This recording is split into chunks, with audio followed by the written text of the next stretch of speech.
Добро вечер, почитувани гледачи. Го следите најновото издание на Само вистина, вечерва за сите актуелни теми. Во студиото ќе дебатираат двајца аналитичари. Велам добро вечер за господинот Љузин Фаризи. Добро вечер, ви благодарам за поканата. И господинот Благој Атанасовски. Добро вечер и од мене, благодарам за поканата. Така, господа, ајде ќе започнеме со она што се случуваше овие денови и кој што се уште е секако актуелно во јавноста, тоа е она посета во Софија од страна на македонската председателка и остварената средба со незината бугарска колешка Илијана Јотова. Средбата, можам да кажам, заврши со повторени ставови од двете страни. Од бугарска страна дека мора да се исполнат, како што рече Јотова, европските критериуми, а од македонска страна дека сега им станало уште појасно дека уставните измени нема да бидат последното барање од Бугарија. Сепак, како што рече нашата председателка Силјановска Давкова, очекува и треба овие разговори да продолжат. Ке има ли зашто да се разговара после ова и ке има ли продолжение на ваквите разговори? Очекуван ли беше ваквиот исход од средбава? Очекуван беше исходот од проста причина што мислам дека ставовите на официјална Софија, така е велам и официјално Скопје, беа многу добро познати години наназад во однос на резидувањето околу, како да кажам, премостување на тој македонско-бугарски проблем, околу толкување на така наречениот француски предлог. Ние имаме, како да кажам, политики и државна позиција дека бараме гаранција од Европската унија пред се од официјална Софија дека вметнувањето на бугарите во македонскиот устав како услов без кој не се може да се продолжат европреговорите ќе биде под наводници последно билатерално прашање од страна на Софија, кое нема да задира понатаму во идентитетско-јазичните работи, бидејќи треба да се фокусираме на преговарање на 36 поглавја со Европската унија. Бугарија постојано вели дека е потпишан и изгласан тој француски, тие го вела дури и европски предлог, усогласен и изгласан и во бугарското и во македонското собрание, потврден со ЕУ 27 земји членки кои го ратификувале како таков договорена рамка меѓу официјална Софија и официјално Скопје. И тука гледаме дека двете држави, двете официјални влади, политичко Скопје и политичка Софија се разидуваат во однос на 180 степени, нема под наводници поместување на тие веќе добро познати и утврдени ставови во јавност и во Бугарија и во Македонија. Во однос на тоа што го прашавте, да, апсолутно се согласувам дека во иднина треба да има повеќе вакви средби на разговори. Ќе донесат ли некакво поместување? Можеби и да не. Ако судиме по ова што нели како заврши ова средба? Така е. Јас апсолутно се согласувам дека доколку останеме, да речеме, на тие цврсти ставови и официјална Софија и официјално Скопје, нема да донесат поместување, но е многу подобро дури да се дискутира и да се разговара како две нормални, би рекол, цивилизирани европски соседни држави во 21. век, одошто ние да имаме замрзната и никаква комуникација во однос на меѓусоседските односи меѓу Македонија и Бугарија, визави од тоа што, за жал, нашите евроинтеграции зависат од, како да кажам, кревањето на ветото, односно давањето амин на Бугарија како полноправна членка на Европската унија, бидејќи знаеме каков е начинот на интеграција во самата Европска унија на земјите кои се апликанти. Македонија е држава која е земја кандидат и апликант, односно секогаш мора да има усогласено за прием на нова земја членка. Од тој аспект мислам дека ние се наоѓаме во една ситуација во која години назад бевме во многу замрзнати односи на топло-ладно со, ајде да кажам, некои скандали, дали реални или вештачки создадени во двете држави и двете општества, каде што се хистеризираше и македонската и бугарската. Поразлично е тоа што веќе имаме некоја официјална средба на, како да кажам, добар дипломатски тон, би рекол и од страна на нашата председателка и од страна на бугарската председателка Илијана Јотова, бидејќи видите во вакви спорови, особено меѓу балкански држави, е многу веројатно, па дури клучно и круцијално вие да имате политичари кои ќе имаат умерен и дипломатски тон, бидејќи ние сме биле сведоци дека од страна на Бугарија сме имале министер за одбрана Красимир Каракачанов кој давал дури навредливи омаловажувачки тонови изјави во однос на Македонија, кои потоа нормално предизвикувале катастрофални реакции во двете општества, односно дополнително ги проблематизирали онака ужасно заострените односи меѓу Македонија и Бугарија. Затоа велам дека во апогеот на таа конфронтација меѓу Македонија и Бугарија е добро и прилично пристојно ние да имаме средби на високи нивоа и се надевам дека и од македонска страна и од бугарска страна официјалните политичари, државните власти, ако сакате и председателките на двете држави, ако сакате и премиерите, министерот за надворешни работи и нивната министерка за надворешни работи, како луѓе кои активно ја креираат и учествуваат во надворешната политика на двете земји, ќе се воздржат од давање на некои, како да кажам, иритирачки или предизвикувачки изјави со кои може да се провоцира Добро, другата сепак се соседна движиме во земја. позитивна насока според Па јас вас, не мислам дека со се оглед движиме во позитивна на културните разговори. Не мислам дека се движиме во позитивна насока. Многу штета е направено во овие 5-6 години во така наречените македонско-бугарски односи. Мислам дека се движиме или јас сум прилично изненаден дека после таков однос меѓу Македонија и Бугарија можеше да се случи, би рекол, еден вид на цивилизирано гостопримство од страна на Бугарија на нашата председателка и дека не е страшно ние да седнеме на највисоко ниво председателките на двете држави да имаат еден нормален дипломатски прием и разговор како што се нели во меѓународната политика водат односите меѓу државите, односно тоа беше билатерална средба и таков тип на средби веројатно ќе донеса до, како да речам, намалување на тензиите или оладување на вжештените глави, ако сакате така да се изразам, од двете страни на границата и конечно и Македонија и Бугарија да сватат дека мора преку еден цивилизиран начин на разговори да го најдат излезниот пат и да Македонија конечно ги почне преговорите со Европската унија, Бугарија да биде нејзин Така, меѓутоа за такво нешто некој ќе мора да направи одстапка. Во случајот, бидејќи, како што реков, повторени се и зацврстени ставовите и од двете страни. Видете, во нормални цивилизирани држави, ако се направи атмосфера дека двете држави, условно кажано, би направиле под наводници одстапка за општото добро, а општото добро е двете држави да бидат добри соседи и пријатели, бидејќи суштината на тој така наречен договор за добрососедство и пријателство меѓу Македонија и Бугарија беше токму тоа. И сега ние се наоѓаме во една шизофрена ситуација, би рекол, подпишавме договор на 2 август 2017 година во кој требаше Македонија и Бугарија да станат добри соседи и пријатели. Ние потоа станавме, да кажам, најкрвни под наводници непријатели и ужасни соседи кои меѓусебно се обвинуваат едната со другата во однос на нивните меѓусебни релации и односи. Од тој аспект мислам дека оваа средба е добре дојдена, особено во ваков момент и мислам дека ете да речеме жените во политиката кои се наоѓаат на највисоките функции во Бугарија и во Македонија, тоа се председателките Илијана Јотова и Гордана Силјановска-Давкова, да дадат еден нов импулс во односите меѓу Македонија и Бугарија. Јас апсолутно како добар познавач нескромно би рекол на македонско-бугарските односи,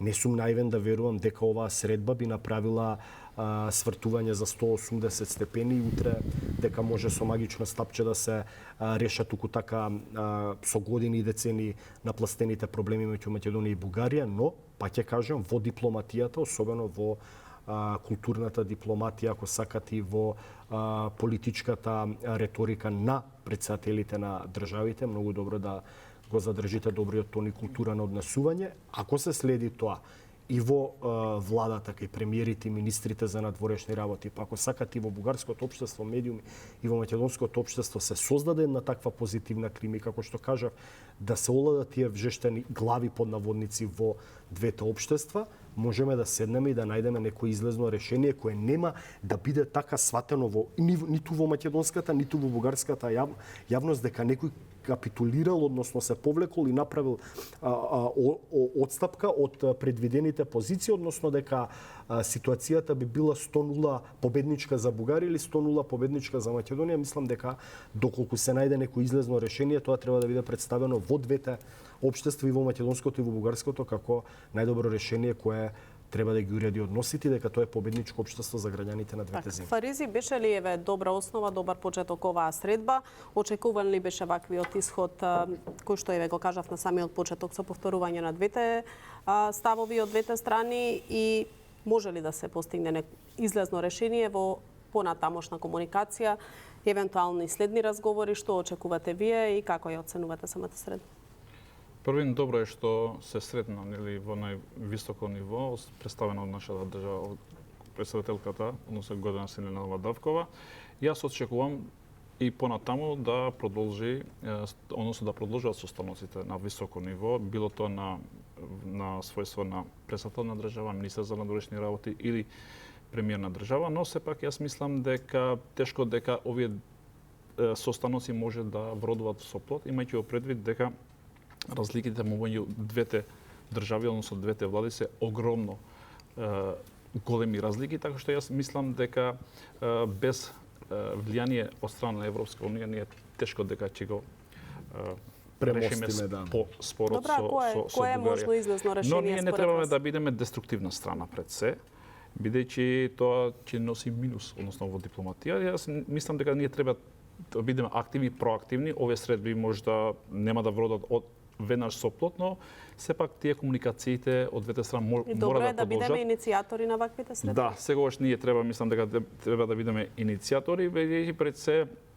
топката е префрлена на нашата страна. Реално тие победија со договорот, бидејќи освен договорот го имате протоколот. И јас мислам дека најспорно е комисијата која треба да одлучува реши за секое прашање. Јас секогаш е мојот став дека никогаш нема да бидат последните барања од страна на Бугарија за членство во Европската унија, имајќи во предвид дека Бугарија е членка на Европската унија. Она нема зошто да губи бидејќи е член на Европска унија, но јас мислам дека во иднина ние треба да вршиме повеќе притисок во Европската унија, особено во кај германскиот канцелар и кај председателот на Франција, но колку ќе има сила, бидејќи самиот Макрон е при крај на неговиот мандат. И јас мислам дека во минатото спорно беше тоа, не беше спорно, туку проблематично беше во Бугарија немаше влади и немаше со кого да го преговарат. Сега имаат стабилна влада, но проблемот е што таму има веќе, да не кажам, влада предводена од премиер кој имаше порадикални ставови кон Македонија и мислам дека тука потешко ќе може да се изнајде решение. Јас од сегогаш ставам на ставот дека мора да има уште еден друг протокол, анекс на договорот, каде ние ќе имаме гаранции дека од страна на Бугарија нема да се блокираме од Европска унија и која ќе биде прифатено од сите земји во Европската унија.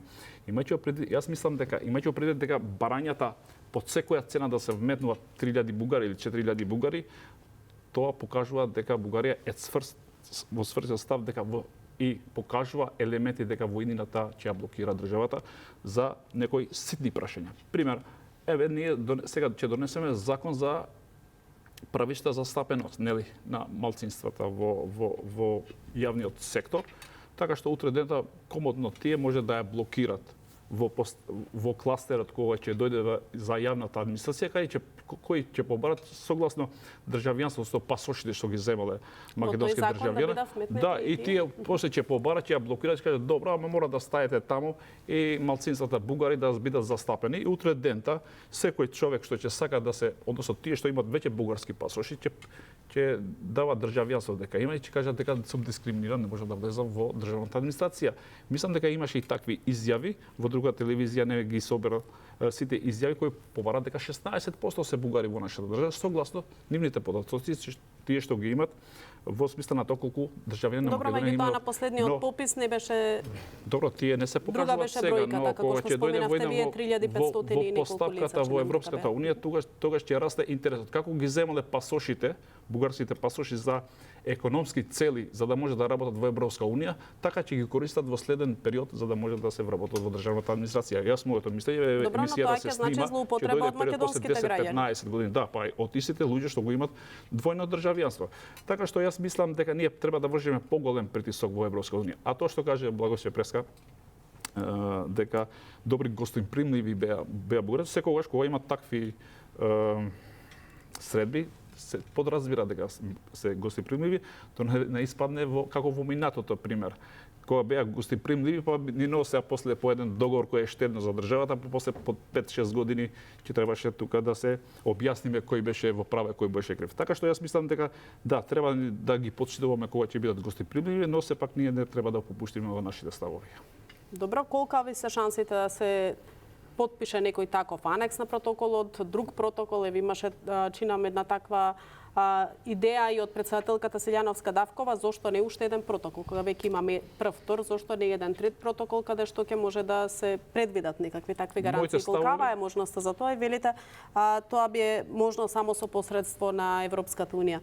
Моите ставови 2-3 години се дека треба пак анекс за договор, бидејќи на друг начин не би можеле ние да излеземе од овој ќорсокак, но јас мислам дека како ќе поминува времето, другите држави ќе напредуваат, пример во регионот Албанија, Црна Гора и ред други држави. Јас мислам дека толку ќе биде поголем притисокот не само од наша страна, туку од страна на Бугарија, најверојатно може да се најде во една ситуација ние да потпишеме нов анекс договор или гаранција од самата Европска унија со некоја посебна резолуција за двете. Добро, ако видите дека има реални шанси да се случи тоа, зошто сега не се пристапи кон нешто такво? Што е потребно и што фали во моментот за да се постигне еден таков анекс, како што волјата на другата страна, особено страна на Бугарија, тоа е спорното.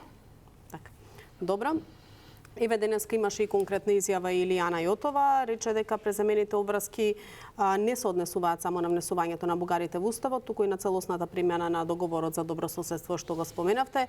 Премиерот Мицкоски пак вчера, коментирајќи ја средбата помеѓу двете председателки, рече дека со уставните измени доправа ќе се отвори Пандорината кутија. Што според вас ќе излезе од таа Пандорина кутија и што може да бидат евентуалните други барања? Јас не можам да изигрувам сега некоја, како да кажем, политичка баба Вања и да мислам хипотетички што би излегло таа евентуална Пандорина кутија. Добро, но држи ли тезата дека ќе се отвори?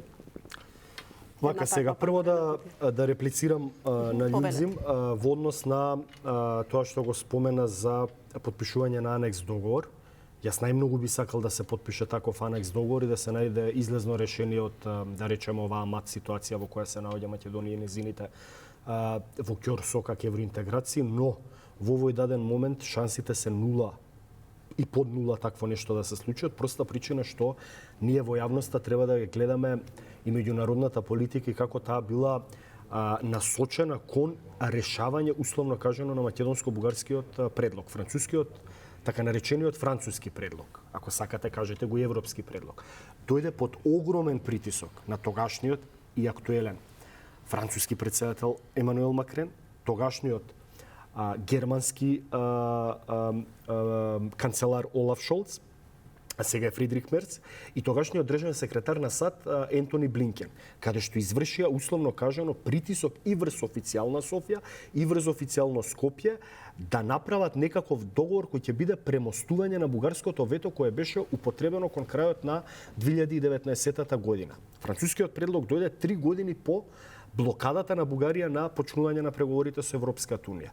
Затоа велам, тогаш имаше огромна, условно кажано, заинтересираност и од најмокните челници на Европската унија, тоа се францускиот председател и германскиот канцелар, и од државниот секретар на САД, кој во превод значи министер за надворешни работи на најмокната држава во светот на самитот на НАТО во Мадрид 2022 година. Сега апсолутно не гледаме не притисок, туку не гледаме заинтересираност ниту од САД како дипломатија, најмалку од Европската унија, ние да имаме поместување, помрднување во однос на, како да кажам, оваа ќорсокак ситуација. На крајот на денот председателот на Европскиот совет Кошта повторно ги како да кажам, користи истите зборови каде што вели и во официјалните посети во официјално Скопје и во Брисел дека Македонија треба да ги внесе бугарите во уставот согласно тој така наречен француски предлог. Јас точно, мене ако ме прашате, не сум воопшто ни да има бугарско вето, не сум ни да има потоа француски предлог, но ние треба да се соочиме и сосредоточиме со суровата реалност и да не веруваме во илузии, во бајки дека не знам може да има некој трет анекс договор на протоколите, па на крајот на денот треба и Бугарија да се согласи за такво нешто, а за да се согласи Бугарија треба да има, нели, како што кажав, огромен меѓународен притисок кој во овој момент не го гледаме. Конкретно да одговорам на вашето прашање, тоа е добро позната, како да кажем, реторика на премиерот Христијан Мицкоски, кој постојано вели, нели, дека доколку е тој премиер и додека е тој премиер и додека е ВМРО-ДПМН на власт, под вакви услови, под ваков диктат и под ваква уцена, тој нема намера да ги вметне бугарите во уставот и тоа би значило условно кажано капитулација или подклекнување под тие бугарски барања, бидејќи тој смета лично дека одново и одново ќе има барање од страна на бугарите. Сега и тука вербално, ако сакате, во вордингот ние се разидуваме. Бугарите велат, ние не бараме ништо дополнително и различно од тоа што е договорено нели во преговарачката рамка и произлезено од тој така наречен француски предлог, а од друга страна ние велиме дека Бугарија е таа која ќе наметнува билатерализација на евроинтегративниот пат на Македонија и дека постојано Добро, нели може би нема директно барање, меѓутоа може ли да произлезат некои индиректни понатамошни пречки, ако ја земеме во предвид работата на историската комисија? Тоа не може никој да каже со сигурност.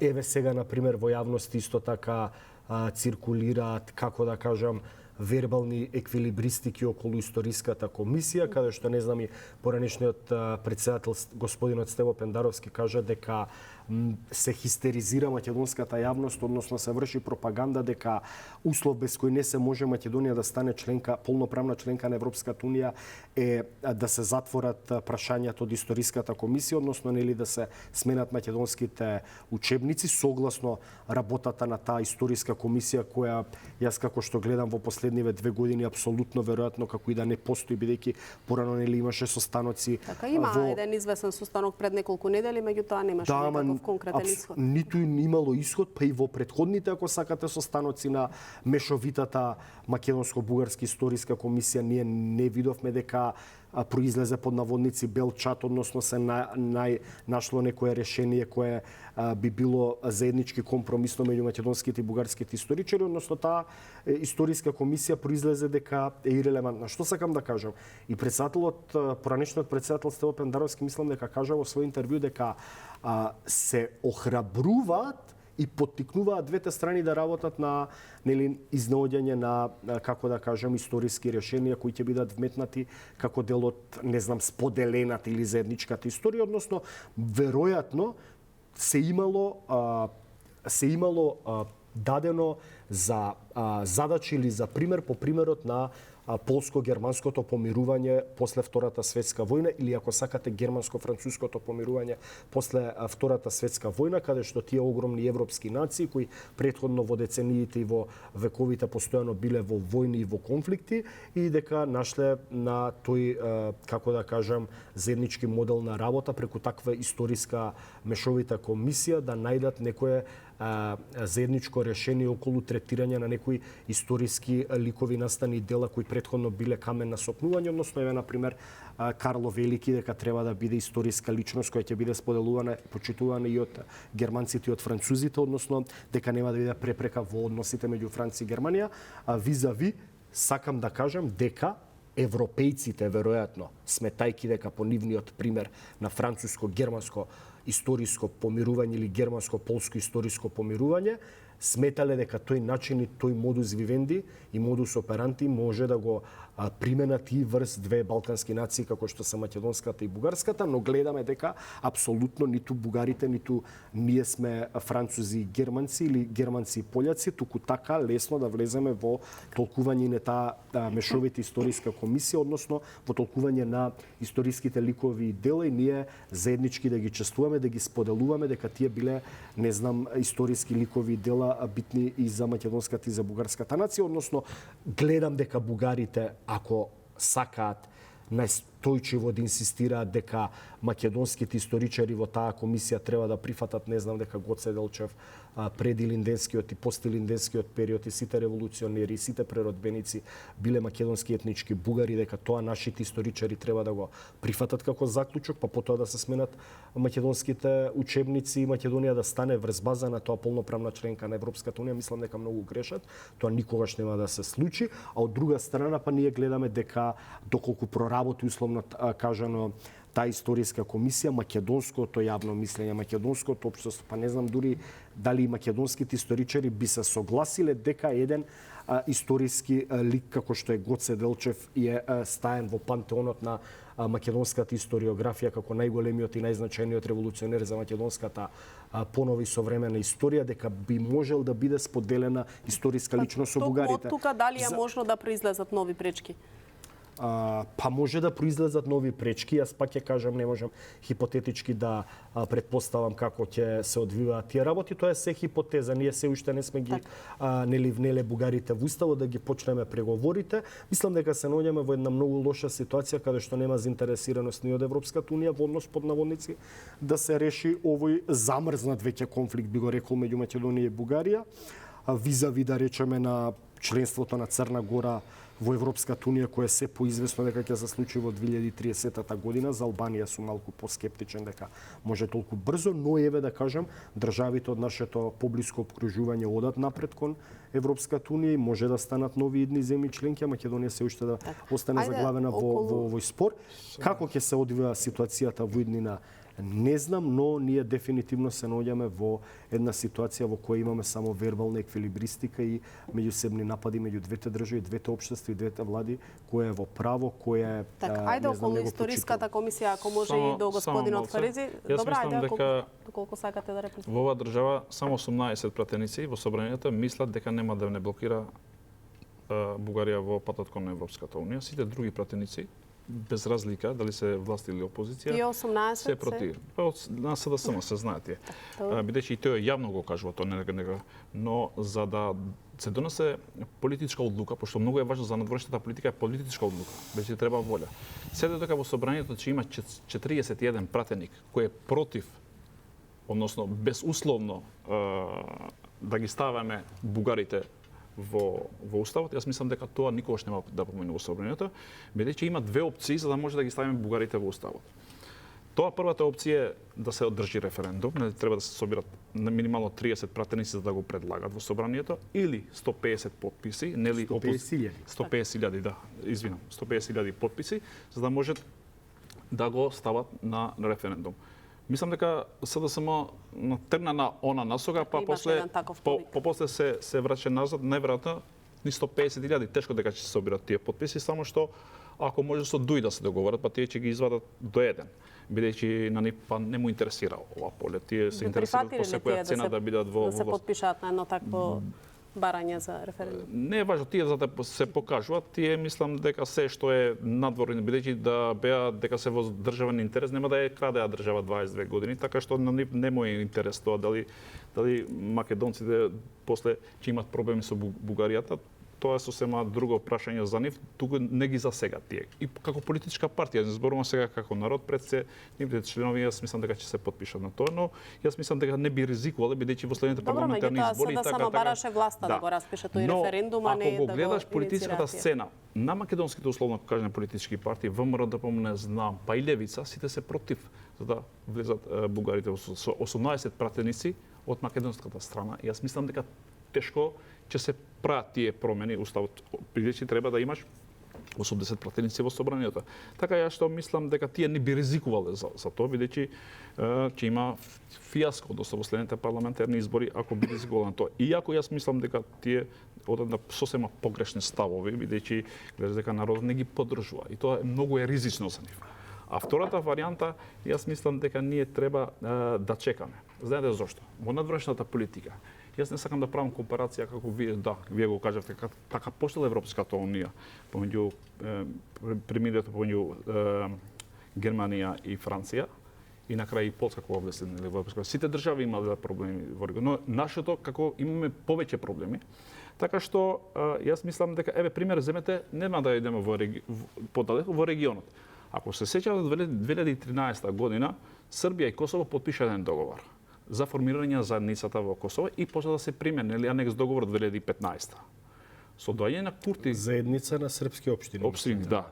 Со доаѓањето на власт на Албин Курти, тој не препуштуваше и ги доби. Нели ја пресврте надворешната политика, сега имат анекс на договор меѓу кој Охридски анекс договор, нели што за пример, сега не го потпишува, иако е прифатено од меѓународниот фактор и од Косово не се потпишува од страна на Србија. Јас го земам само како пример како успел една мала држава како е Косово да го преврти ситуацијата во нивната полза. Јас мислам дека и ние може да го вртиме во наша полза. Бидејќи ние сме поголем чекор од Косово, се извинам. Бидејќи сме веќе во фаза пред да почнеме со преговорите со Европската унија. Јас мислам дека не треба да брзиме, можеби и самиот Ципрас, ако се сеќавате како изјави даваше дека Но имаме ли комоција да не брзаме? Добро, некое друго време долго време сме некако заглавени и застојот предолго трае. Се зависи, мислам дека од неголемите држави во Европа, пред се од страна на Германија и Франција, и затоа и самиот премиер на нашата држава значи сака да ги засврста комуникациите, особено со овие двете држави. Добро, кога сме веќе Германија и Франција, да проговориме и околу нон-пейперот, што точно ќе донесе еден таков предлог не само за земјите од Западен Балкан, туку и за Македонија, добар или лош е тој предлог, кои ќе бидат придобивките, ако се земе во предвид, еве кажан или и самите амбасадори на Германија и Франција има интервју деновиве дека со тоа не се заобиколуваат уставните измени, а тоа го потврди евроамбасадорот Рокас. Што добиваме ние од еден таков предлог, доколку не ли биде прифатен секако во рамки на Унијата? Ајде, повелете.